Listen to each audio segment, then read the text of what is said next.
Assalamualaikum warahmatullahi wabarakatuh. Hai semuanya, bagaimana kabarnya hari ini? Semoga kita semua dalam keadaan sehat dan tetap semangat untuk mengikuti pembelajaran kali ini.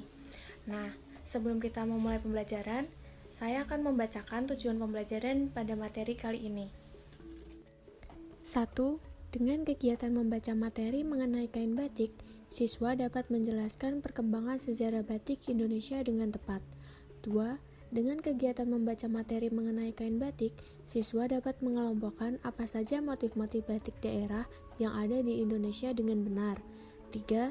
Dengan kegiatan membaca materi mengenai kain batik, siswa dapat mengidentifikasi alat dan bahan serta langkah-langkah membuat batik secara terperinci. 4. Dengan kegiatan berkreasi, siswa dapat membuat kreasi rancangan batik dengan baik. Tahukah kalian kalau negara Indonesia itu negara kepulauan? Di setiap pulaunya memiliki keberagaman budaya yang berbeda-beda. Oleh karena itu, Indonesia memiliki keragaman budaya yang sangat banyak. Ada rumah adat, pakaian tradisional, alat tradisional, lalu ada kain tradisional, dan masih banyak keragaman budaya yang lain. Sebagai warga negara Indonesia, kita harus melestarikan keragaman budaya yang ada. Oleh karena itu, mari kita mengenal lebih dekat lagi mengenai salah satu keragaman budaya yang ada di Indonesia, yaitu batik. Apa sih batik itu? Lalu, dari mana asal batik itu muncul? Nah, untuk tahu itu, yuk kita simak penjelasan berikut. Kesenian batik paling tua ditemukan di abad ke-17 Masehi pada masa Kerajaan Majapahit, hingga mengalami perkembangan yang pesat pada zaman Kerajaan Mataram di akhir abad ke-18 Masehi. Saat itu batik hanya digunakan oleh orang-orang keraton dan pengikutnya saja. Namun, pengikut raja yang di luar keraton memproduksi batik di rumahnya masing-masing. Lambat laun, seni batik juga disebarkan di luar keraton. Pada akhir abad ke-18 yang mulanya hanya dikenakan oleh bangsawan, kemudian mulai digunakan secara luas di masyarakat Indonesia, khususnya suku Jawa. Batik terdiri dari dua jenis, yaitu batik tradisional dan batik modern. Pembuatan batik tulis batik tradisional merupakan batik yang susunan motifnya terikat oleh suatu aturan tertentu. Nah, biasanya batik ini memiliki warna yang cenderung lebih gelap, sedangkan batik modern susunan motif dan pewarnanya tidak tergantung pada pola-pola atau pewarnaan tertentu. Nah, kalau batik modern biasanya memiliki warna yang cenderung lebih terang. Malam, lalu ditekan dengan keras di atas kain. Proses cap ini memakan waktu 2-3 hari tergantung luas kain. Pembuatan batik sebelum dilukis, kain polos akan diberi motif agar tetap memiliki ciri khas batiknya. Setelah itu, pengrajin akan memberi warna pada motif atau pola gambar tersebut dengan kuas cat. Batik print atau batik sablon adalah batik yang dibuat dengan cara di print. Pencetakan ini bisa dilakukan dengan tangan atau dengan mesin. Proses pembuatannya sebelum dilakukan pembatikan atau pencetakan terlebih dahulu dibuat pola atau motifnya. Batik ikat celup. Sebelum dicelup ke cairan pewarna, sebagian kain diikat dengan tali. Setelah semua bagian kain tercelup, kemudian angkat kain, buka ikatan kain dan pastikan bagian yang terikat tidak terkena pewarna.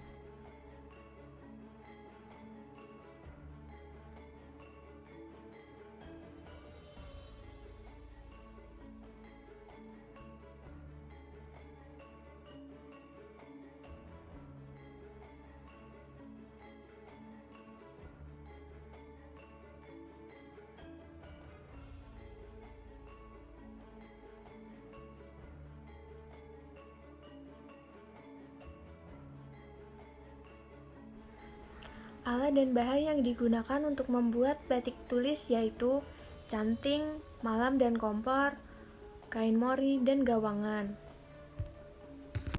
Tahap awal proses pembuatan batik yaitu merendam kain yang masih polos ke dalam minyak jarak selama berhari-hari. Tujuannya untuk meningkatkan daya serap pada kain terhadap zat pewarna.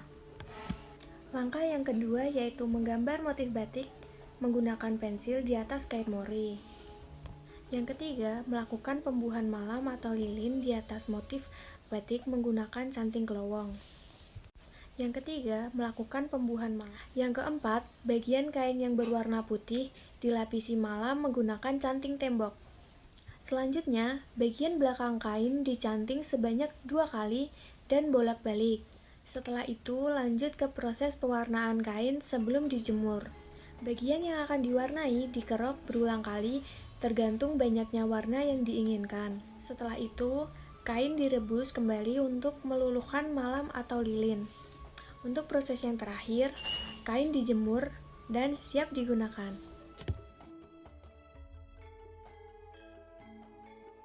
Yang pertama ada motif batik parang. Motif batik parang memiliki arti pertarungan manusia yang melawan kejahatan. Maksudnya, upaya diri dalam mengendalikan diri sendiri dari hal-hal yang buruk. Yang kedua, ada motif batik Megamendung. Motif ini berasal dari Cirebon. Motif batik Megamendung hadir dengan pola-pola yang berbentuk seperti awan. Setiap gradasi warnanya sudah disesuaikan dengan 7 lapisan yang ada di langit. Yang ketiga ada motif batik kawung. Motif batik kawung berasal dari Yogyakarta. Batik ini merupakan batik yang paling tua yang berasal dari tanah Jawa. Motif ini merupakan sebuah gambaran dari buah kawung atau yang biasa kita kenal sebagai buah aren. Yang keempat ada motif batik Sidoasih berasal dari Surakarta. Polanya dinamakan sebagai pola semen yang berasal dari kata semi yang artinya bersemi. Motif ini membawa pesan atau harapan bagi pasangan suami istri agar kasih sayangnya terus terpupuk. Nah, yang kelima ada motif batik geblek renteng. Motif ini merupakan motif batik yang menyerupai bentuk makanan khas Kulon Progo. Bentuknya seperti angka 8. Nah, geblek sendiri merupakan makanan olahan dari singkong. Sementara renteng memiliki arti rentengan atau ikatan satu sama lain saat digoreng. Nah, itu tadi materi mengenai batik yang ada di Indonesia. Untuk melengkapi pembelajaran kali ini, maka jawablah kuis-kuis berikut ini ya.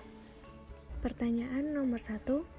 Alat yang digunakan untuk membuat batik tradisional adalah A. Canting, B. Kuas, C. Gunting, dan D. Pisau. Pertanyaan kedua, kain batik yang proses pembuatannya menggunakan canting cap menghasilkan kain batik yang disebut A. Batik tulis, B. Batik lukis, C. Batik cap, dan D. Batik print. Yang ketiga, apa nama motif batik di bawah ini? A. Batik Sidoasih, B. Batik Truntum, C. Batik Megamendung, atau D. Batik Parang. Nah, itu tadi menjadi penutup bagi video ini. Semoga kalian bisa memahami materi mengenai batik ini dan bisa melestarikannya sebagai salah satu kebudayaan Indonesia. Terima kasih, sampai jumpa kembali di video selanjutnya.